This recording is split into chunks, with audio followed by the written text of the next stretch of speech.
Assalamualaikum warahmatullahi wabarakatuh. Perkenalkan, saya Meuti Nur Rahman dengan NIM 2401111001040. Pada kesempatan kali ini, saya akan mempresentasikan jawaban ujian akhir semester mata kuliah pemerintahan daerah mengenai beberapa pokok pembahasan yang berkaitan dengan pokok produk hukum daerah, pembagian urusan pemerintahan, struktur pemerintahan daerah, serta desentralisasi asimetris di Indonesia.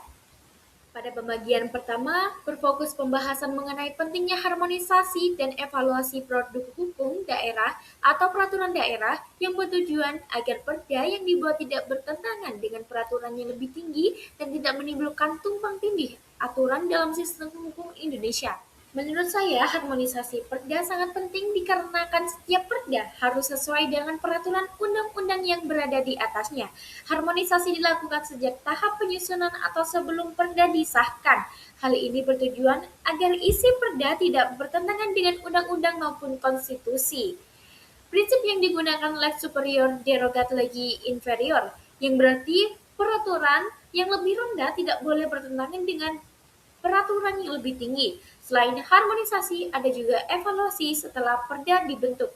Evaluasi dilakukan oleh pemerintah pusat melalui Menteri Dalam Negeri atau Gubernur sebagai wakil pemerintah pusat yang bertujuan untuk memastikan bahwa perda tidak bersifat diskriminatif, tidak memungut retribusi secara tidak sah, serta tidak menghambat investasi maupun kegiatan usaha lainnya. Dengan demikian, perda dapat memberikan kepastian hukum sekaligus pendukung pembangunan pada terhadap tahap nasional. Selanjutnya, bagian kedua membahas mengenai pembagian urusan pemerintahan berdasarkan Undang-Undang Nomor 23 Tahun 2014 serta akibat hukum apabila pemerintahan daerah melampaui kewenangannya. Pembagian urusan pemerintahan memiliki tujuan agar tidak terjadi tumpang tindih kewenangan antar pemerintahan pusat, pemerintahan provinsi, dan pemerintahan kabupaten maupun kota. Dengan adanya pembagian yang jelas, setiap tingkat pemerintahan mengetahui tugas dan tanggung jawab masing-masing.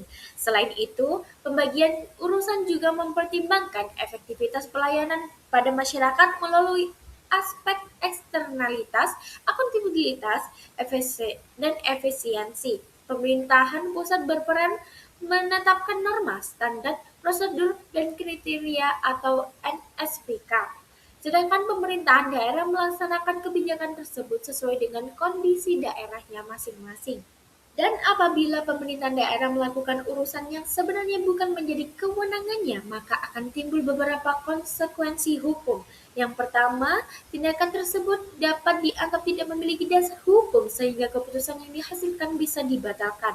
Kedua, pemerintahan daerah dapat dikenai sanksi administratif, bahkan berpotensi mengalami pengurangan atau penundaan dana transfer dari pemerintah pusat. Yang ketiga, pejabat yang mengambil keputusan tersebut juga dapat dimintai pertanggungjawaban hukum, baik melalui pengadilan tata usaha negara maupun gugatan perbuatan melawan hukum apabila menimbulkan kerugian bagi masyarakat. Pada bagian ketiga, dibahas mengenai struktur pemerintahan daerah, khususnya hubungan antara kepala daerah dengan DPRD dalam menyelenggarakan pemerintahan daerah tertentu. Di dalam penyelenggaraan pemerintahan daerah terdapat dua unsur utama, yaitu kepala daerah beserta perangkat daerah sebagai pihak eksekutif dan DPR sebagai lembaga legislatif daerah. DPRD memiliki tiga fungsi utama, yaitu fungsi legislasi dalam pembentukan perda, fungsi anggaran melalui pembahasan APBD, serta fungsi pengawasan terhadap jalannya pemerintahan daerah. Hubungan antara kepala daerah dan DPR bukan hubungan atasan dan bawahan, melainkan hubungan kementerian yang sejajar. Keduanya saling bekerja sama sekaligus saling mengawasi agar penyelenggaraan pemerintahan daerah dapat berjalan secara transparan dan akuntabel. Dalam otonomi daerah terdapat tiga asas, yaitu desentralisasi, dekonsentrasi, serta tugas pembantuan.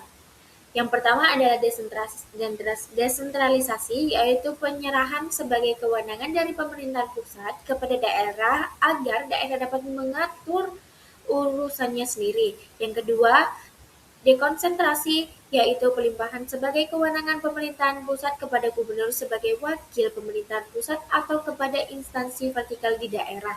Sedangkan yang ketiga adalah Tugas pembantuan, yaitu tugas pembantuan dari pemerintahan pusat kepada daerah untuk melaksanakan urusan tertentu dengan pembiayaan dan fasilitas yang telah disediakan oleh pemerintahan pusat.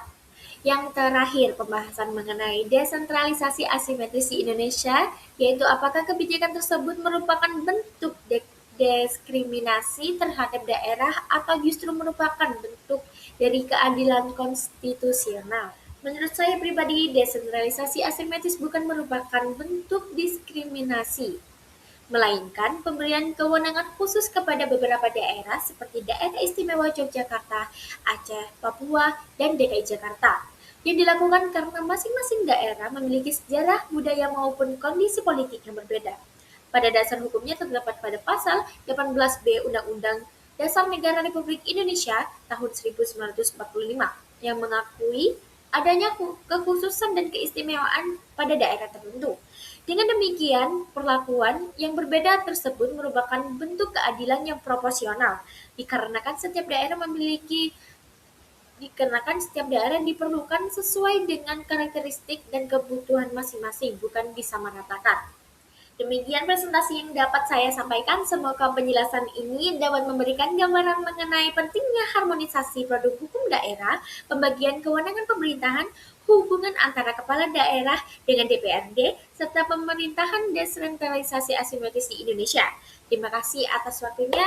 Sekian dan terima kasih. Wassalamualaikum warahmatullahi wabarakatuh.